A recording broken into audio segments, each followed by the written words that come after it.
Amazon is planning to boost its capital expenditures to over $100 billion this year as it continues to spend big on AI. Now, Amazon's comments bringing the total amount of projected spend between four big tech names to over $300 billion for this current year.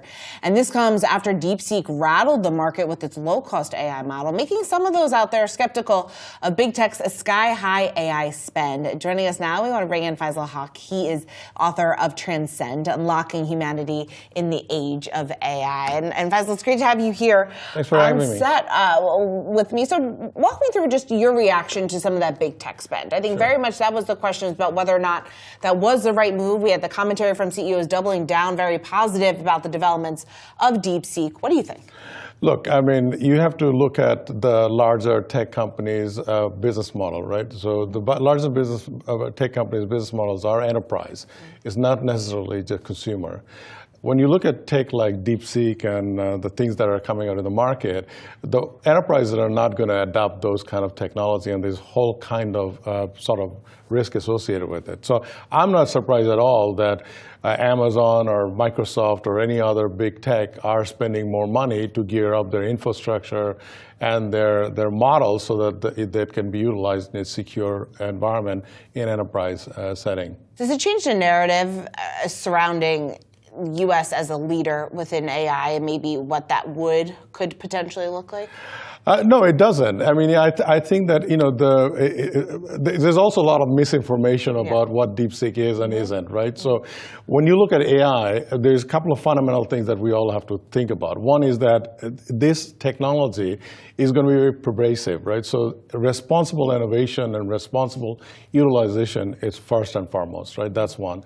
Second is that who's going to use it? Is it that consumer? Is it that enterprise? Because, you know, there's platform vendors, there's application vendor, and there's the businesses, right? So, and then the last, but not the least, is the consumer usage, right, of AI.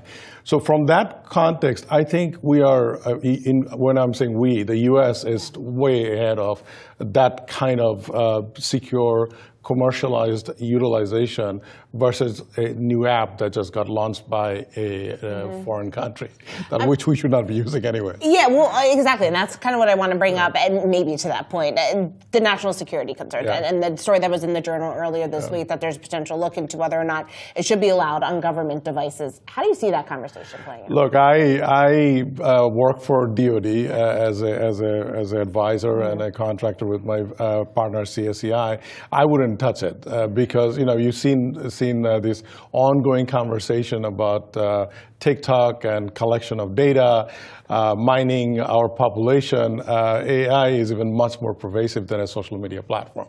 So from my perspective, when I put my national security and geopolitical lens, I would not use it in any of my devices. So it sounds like an even bigger national security threat than what TikTok is. Absolutely, because it's it's data mining, data collection. It's a whole much more involved, and it's much easier to manipulate population with AI than you would do with social media. Well, Faisal Hoque, we wish you had more time. Thank you so much for taking the time to join me this morning. And congratulations on the book, Transcend. Thank you so much. Wealth coming up next.